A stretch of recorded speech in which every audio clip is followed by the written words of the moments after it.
Hey everybody, it's John Hope Bryant, founder, chairman, and chief executive officer of Operation Hope. I'm in Washington, D.C. Just landed in Washington, D.C. It's a pop-up post in Washington, D.C. This is my man Vic. Hey, how are you? Vic is a prominent driver here, and he owns his own business driving, and I'm blaming Vic for all these problems we're having in America. He's an immigrant, and he's from an interesting and wonderful part of the world, and he's in the middle of this whole debate about who we are as a nation, and I love him for it. He's a great representation of doing it the right way and making us all proud. Thank you. There you go. And he honors women, so that's what we're about to do today, because Vic and I realized something. Without women, there'd be much fewer men. Isn't that right, Vic? For sure. Without women, there'd be many fewer men. Hey, Brandy. Hey, LaShawn. Good afternoon. Hey, France has joined. Marshall, hello, that's joining. This is a salute to women, so I hope a lot of women are signing up. Jeff Newell. This is John Hope Bryant, founder, chairman, CEO. See, guys, thought I forgot. Of Operation Hope. They say, hey, Vic. America's first nonprofit social investment banking organization. Celebrating our uplift, our civil rights. We are focusing on the uplift and the empowerment of the poor, the working class, the struggling class, the teetering class, those with too much month at the end of their money. I'm also the founder and CEO of Bryan Group Ventures. You'll be hearing more about that later, and author of several books, How the Poor Can Save Capitalism, Rebuilding the Path to the Middle Class, Love Leadership. Boy, does Washington, D.C. need some love leadership these days.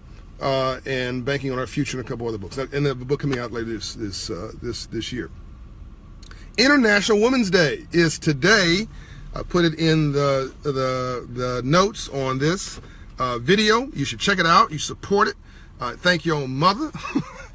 Thank your sister. Thank all the women who are unheralded and unappreciated in this world because of sexism and chauvinism and insecurity and fear about how powerful they really are as the only givers of life. We are here because they went before us in every way, and we should show appreciation, but most men don't. So I'm giving women love today and appreciation. And I also want to acknowledge well, first of all, acknowledge Walker's Legacy. It's an organization, walkerslegacy.org. I'll put a link below. You should go check it out. They are active today, keeping the legacy alive for women of color and others around the world who have done things and empowering women today and celebrating our history from yesterday. They have some cool t-shirts. I just bought some for my staff. By the way, 70% of my staff are women. 70% of my staff are women because they work. They put in the work. They give me no drama, and they deliver results. And men can learn a lot about the discipline and focus of women in that regard. So let me get into the three examples of civil rights leaders who are women. You have my friend Dr. Dorothy Height. I'm going to do her last. You have Maggie Walker, I believe that's her name. Maggie Walker was the first banker. She happened to be African American, but she was the first bank president that was female in America. I'm gonna repeat that. Maggie Walker, the first the first bank president and the first woman to charter a bank, the first woman bank president and the first woman to charter a bank in America's history. She also happened to be African American, but she was the first woman, period. A bad sister. She was also involved in communities. She was raised, I believe, in Richmond, Virginia. There's still a house in Richmond in her honor. If you want to check it out on the internet, she's listed on the National Historic Registry. Maggie Walker is her name. A great shero. Yes, I said shero, not hero. A great shero for all of us to exemplify doing well and doing good, doing well by doing good. And she was born right after the Civil War. And is a role model for young women today. You have Madam C.J. Walker. Most of you should know who she is. Acknowledged and credited with being the first female entrepreneur, no, sorry, the first female millionaire in America, not the first black millionaire, the first female millionaire by the Guinness Book of World Records. But she was also, of course, the first black female millionaire, and it just shows that when the world closed the door, God opens a window.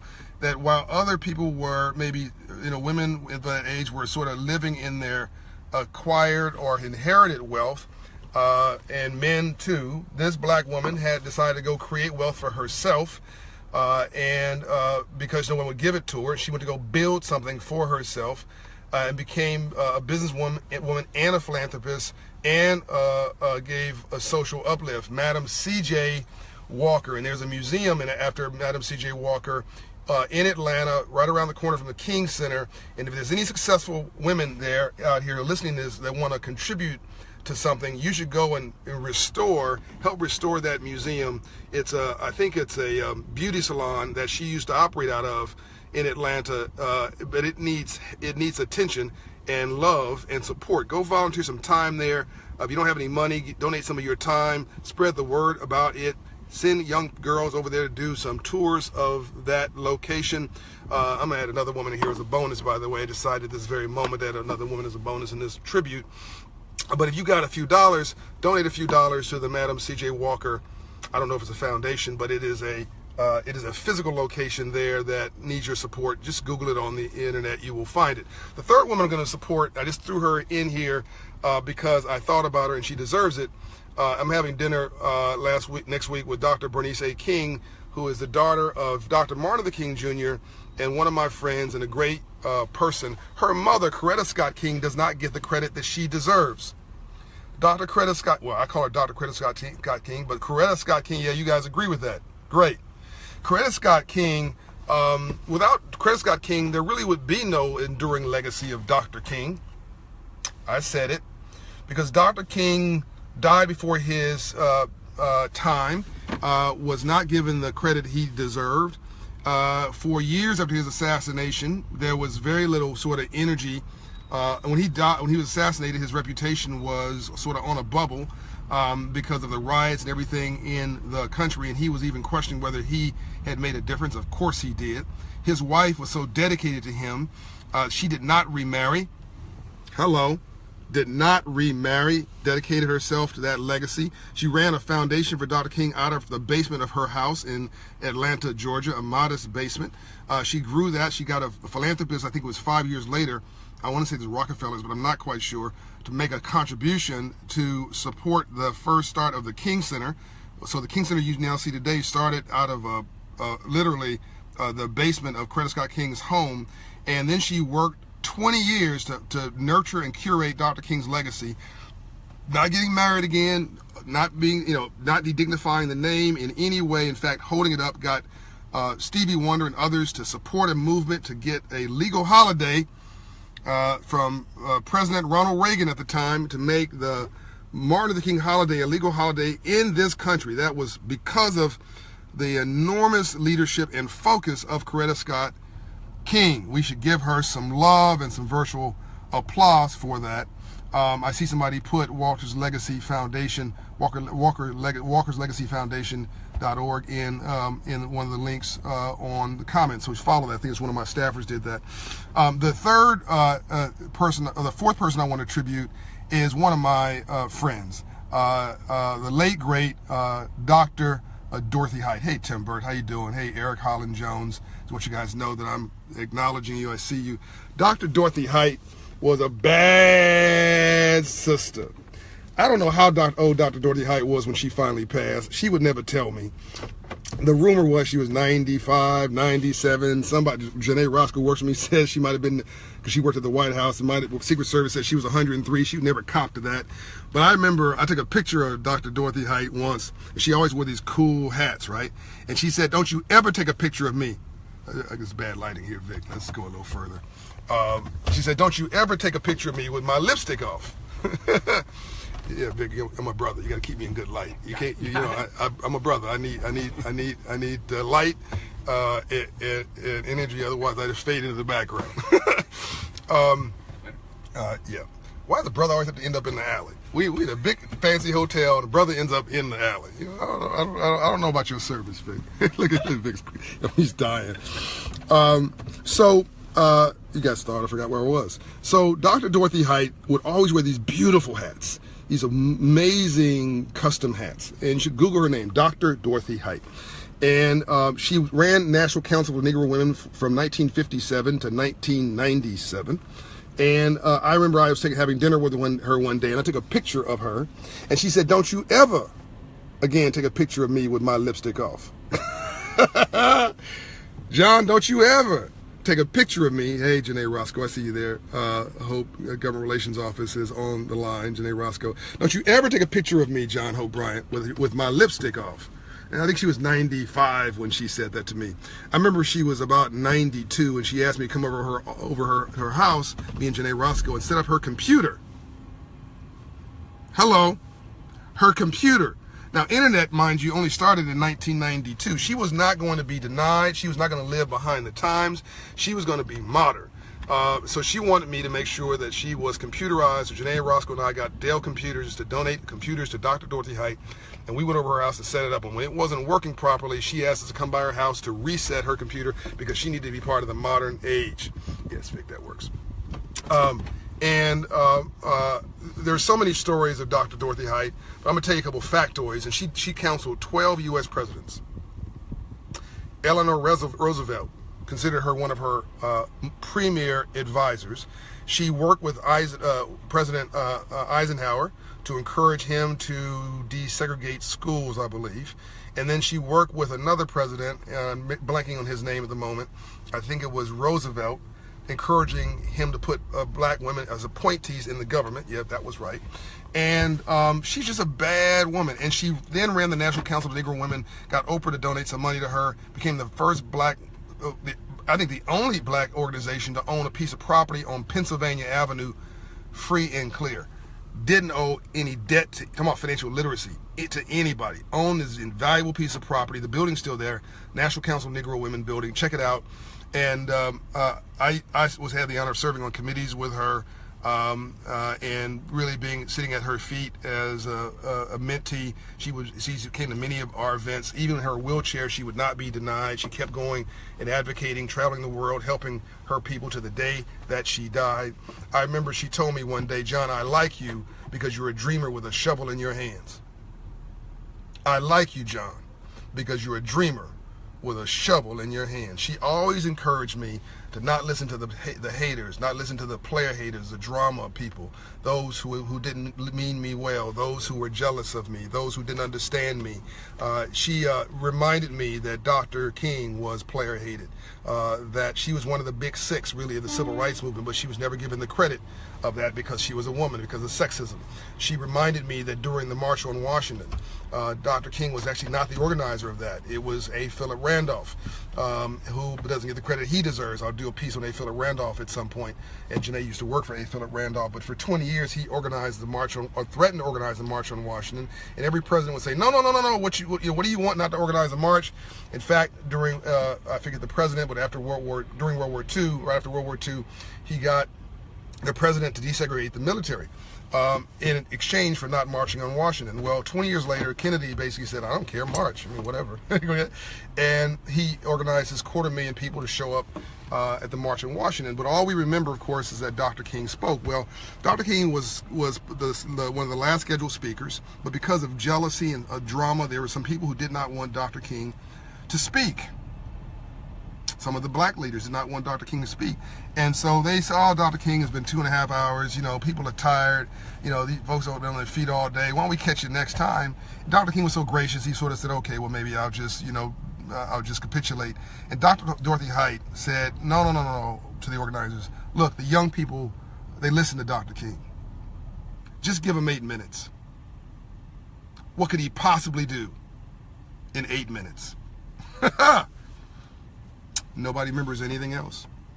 Nobody remembers anything else because, and then Mahalia Jackson, another sister who will get some credit here on International Women's Day celebration and on this video. Mahalia Jackson, she was standing off to Dr. King's left. You might recall she said, "Tell him about the dream, Martin."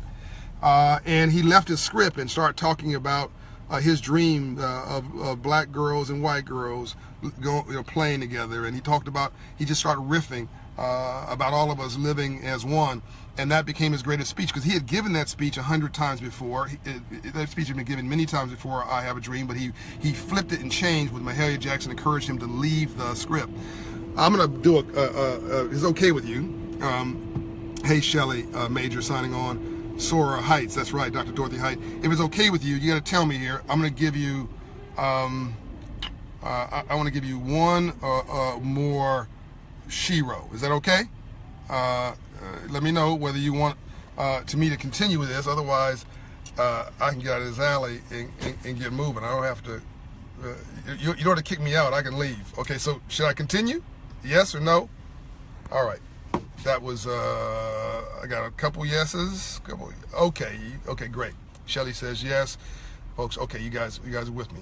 Eric Holland Jones, yes, please do. Okay. Marion Wright Edelman. Now, I'm glad to see brothers. Andrew Price, I'm glad to see brothers saluting the women here. Robin Garcia, hello. So, yes, she says keep going. So, it's not just women watching this. The brothers are supporting the women here. That's fantastic. So, Dr. Marion Wright Edelman, who runs the Children's Defense Fund, to this day, don't age. I mean, that sister is fine. Smart, a friend of mine. I love her spirit. But it was Dr. Marion Wright Edelman who leaned over to Dr. King in the Civil Rights Movement and said, Martin, the next movement is about money. And that's when Dr. King pivoted from issues of race and the color line and the Vietnam War to pivoting to the issues to include economics and poverty eradication. And Dr. King said this famous quote, very little known about this quote: "You cannot legislate goodness. You cannot pass a law to force someone to respect you. The only way to social justice in a capitalist country is economics and ownership." People don't recognize that was Dr. King's quote.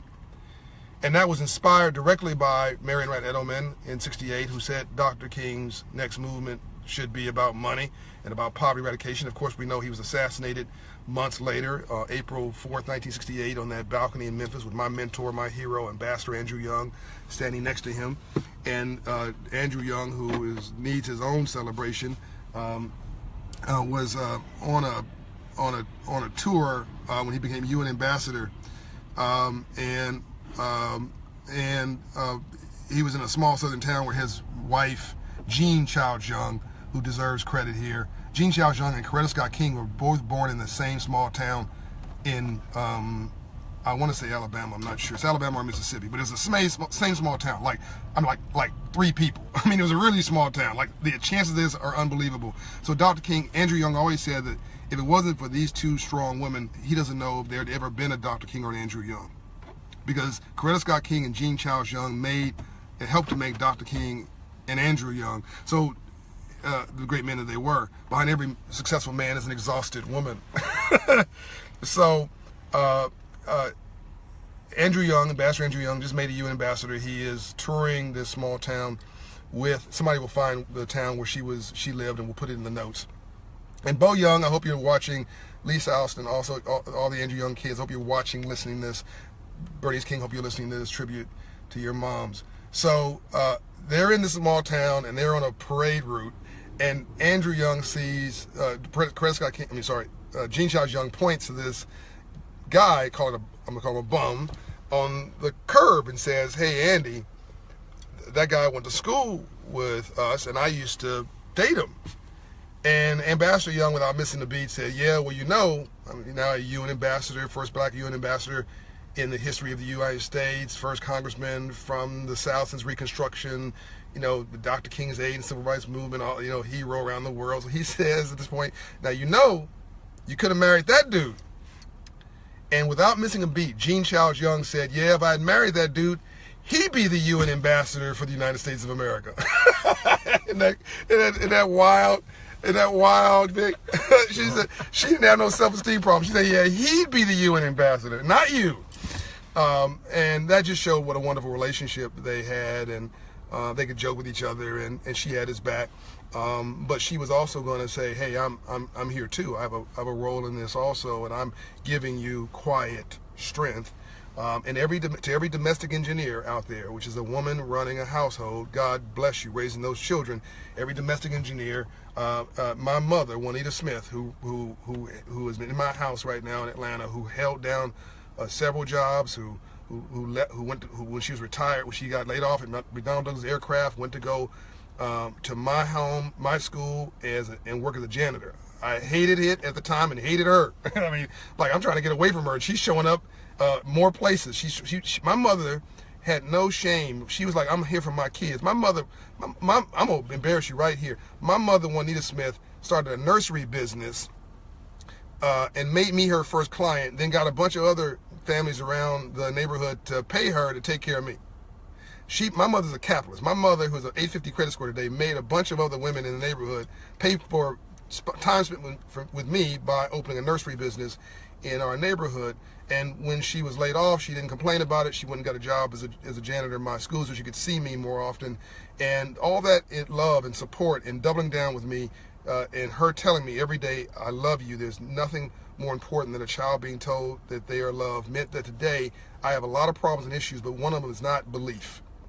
She absolutely made me believe that I was loved. There's nothing more powerful than a child being told that they are loved. And make sure you tell your kids that they are loved. If your kids are screwing up, fine. Say you're screwing up, but you're not a screw up. You've messed up. You embarrassed me. I'm embarrassed by you. You upset me, and you're going to pay a price for it, because you need to make sure that you are disciplined. But you're going to be but I'm upset with you, you future lawyer.